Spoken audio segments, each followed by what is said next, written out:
maybe there are clinicians out there who are quite young and early on in their career, and they don't really have this contrasting view of how pain was managed 30 years ago. Can you Yeah. help us understand from your knowledge how it was generally looked upon Oh, yeah. and how it was managed?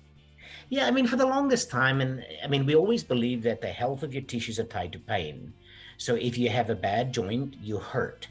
And we got to treat the joint to make you better. So we drug it, we inject it, we manipulate it, we stretch it, we therapize it, whatever it is, and it gets better. And it works. Don't give up on that. It still works for the majority of people, but it doesn't work for everybody. There are people with beautiful, healthy joints that hurt really bad, and they're about ready to commit suicide. They're on drugs. They're on the most heroic drugs on the planet.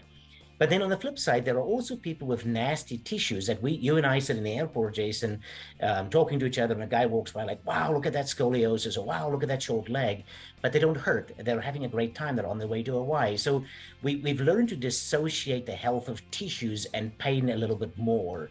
But to more understand the human pain experience that is an interplay between your tissues, but also your thoughts, your beliefs, your fears, your experiences. So this biopsychosocial model has become more prevalent in the last, it came out in the 70s and now is becoming full blown again, that you're driven by your thoughts, your beliefs, as well as the health of your tissues. So, I'm a physical therapist, so I want people to understand that, yes, the health of your tissues do matter, and we are brilliant at that. I want you to know it, but we must also understand things like fear, catastrophization, depression. These things also drive a pain experience.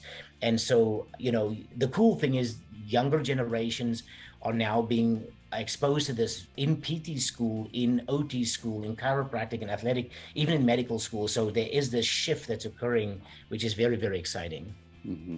I was speaking to an older primary care doctor years ago, and we were talking about pain, and he had mentioned that at one point early on in his career, a few decades ago, he remembers a time when he felt like it was considered neglect or malpractice when they didn't offer strong pain medication for those people in pain.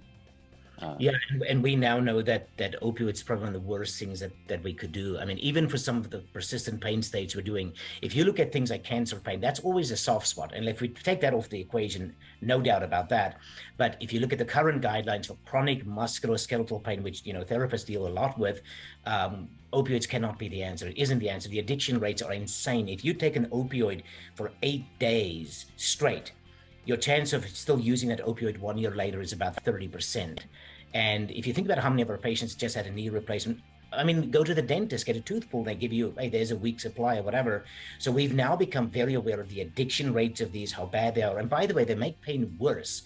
The brain starts producing, more opioid receptors, which means you have to take more of it, but your pain's getting worse. So there's all these things. We now know that is not the answer. It's got to be way more complicated. It's got to be way more non-pharmacological as opposed to the way we've been handling it for quite a while. Hear the entire episode for free on iTunes, Spotify, other favorite podcast players, or go to mechanicalcareforum.com.